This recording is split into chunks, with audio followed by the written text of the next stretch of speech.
All right, fellas, I'm out here in the garage today.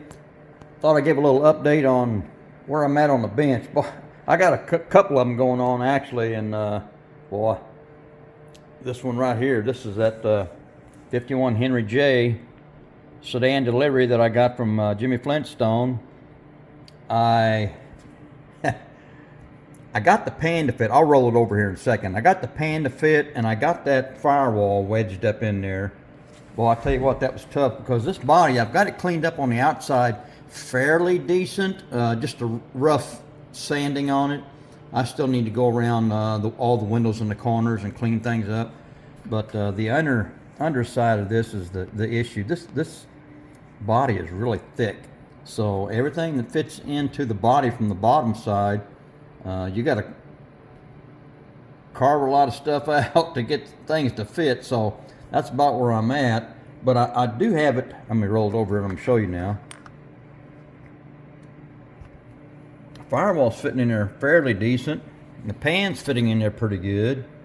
I had to sand the back of that pan down to get it to roll all the way back there. And then I think it's looking okay. Let me move this out of the way here. And I got a lot of the parts cut out. I'm cleaning up the hood. Let me show you here. The hood's fitting not too bad. It's a little bit long. I think I showed this in my other video, but I've cleaned it up some. Yeah, if I can get it to go on there. Well, there it is. All right. Like I said, it's a little long. I've still got some cleanup to do on that, but it's not a real bad fit. It's not too bad at all. So I'm liking that. I went ahead and cut all the engine parts off the tree. Going to start cleaning those up. I initially wasn't going to use this engine, but let me show you here. I pulled an engine out that I've got. I'm just using it excuse me, as a trial fit in here just to see how things would work out. And I seem to always have trouble with the headers hitting the frame, and that's the trouble that I'm having with this one sitting in there. Those headers hit the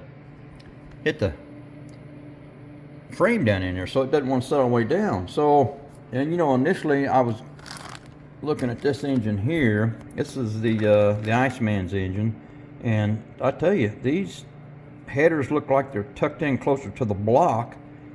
They may fit down in there on the inside of that. I don't know. The only way I'm gonna be able to tell is to build this engine up. But that's a pretty cool looking engine. But I got to get one of these figured out. But I think what I need to do first is make sure I get all this where it's going to be. And then the next issue that I've got is those door panels. Those door panels are made to go on fit on the doors, which I won't be using on this. So I'm going to have to try and fit those the front and rear door panels in there somehow without the doors. So that's going to be a little bit of a chore. So I want to get all that taken care of first, and then I'll work on the engine. I even thought about building up the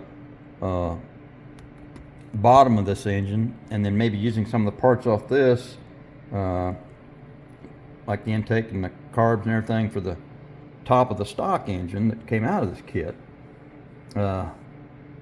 I don't know, just haven't got that far yet. Still kind of working things out. Excuse me. I want to show you all something here now. I was at the hobby shop the other day, and I picked this sucker up. Man, I just really like that. I'd mentioned to the shop owner there, his name's Scott, he owns a hobby shop, and he had the convertible Hornet, and I'm not a big fan of convertibles, so he said he went ahead and ordered this, got one in, so I went ahead and bought it. But the story behind this is there's a fella here in town. First name's Gary. He used to run a speed shop back in the day, and he has a 52 Hudson Hornet that he set the national record with. And my oldest brother, actually helped him develop that intake that's on that car. So when I saw this Hudson, it just reminded me of that. Of course, this is a 54, but Gary's car was a 52. But another thing about the 52 that Gary had, he had my brother paint the car. It was actually a darker green with a beige top and had all the decals and everything on it. But my brother painted that back in the day. He had a pump up bug spraying can, some kind of a pump sprayer, and he sprayed that whole car with that with that pump sprayer. So, and that's the way it still sits. I see him at the shows, car shows every now and then, and talk to him, and he likes to take that out and show that off. That's got that straight 6 in it with the 308s. I think the same as what this has got. But anyway, I picked that kit up. I really dig that kit. That's just cool.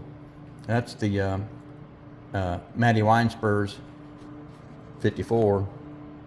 Pretty cool kit. That should be that's a Mobius kit, and from what I'm hearing, really nice kit. All right, one other thing before I cut this video off. I don't want to make it too long. You guys get a little bored. I know I get bored listening to myself. I got some paint on the 41 Chevy pickup. Now, this is what I got, fellas. It looks like a charcoal, doesn't it? This is what I painted it with. It's the Tamiya's XS63 German gray.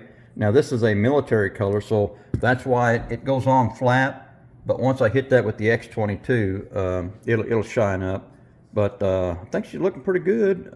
Paint's really nice and laid down really good. I had this in the dehydrator for about 6 hours, and probably tomorrow I'll wet sand it, maybe with some 6, 8, and 12,000. Get her, slick her up just a little bit, and then start shooting the clear on it. But I think she came out pretty good. Let me get it over here underneath the light. I think she came out pretty good. I'm digging it, and I just yeah, like I said, it looks like a charcoal color right now, but I'm really curious of what this is going to look like when I hit that clear on there. You know, this is remember you guys when I built my 51 Chevy here, or my 50 Chevy pickup? That was a military color green that I put on there. It went on flat just like this. And then when I hit it with that clear, that's how she shined up, and it turned out pretty good. So we'll see. You know, like my granddaddy used to say, we'll hope for the best and expect the worst. Let me get that to sit in there. All right, guys, I think that's about it. You know, once I wet sand that and get the clear on it, and then the only thing I've got left really, because here's the chassis sitting over here, the only thing I've got left really to do is install the glass, all the door handles, and you know what? Depending on how this comes out, I originally wasn't going to put the bumpers on, but I'm beginning to think that might be maybe a little bit too much of a dark color. I may need those bumpers to let that chrome take away from some of that dark color a little bit. I won't know until I get the clear on it and get it wet sanded and polished, and then get the body together and kind of do a trial fit and see what it looks like. But it ought to work out, I guess. All right, everybody, I think I'm gonna call this one quits. Just want to get on here and give a little update what's going on the bench and just where I'm at. All right, I'm done.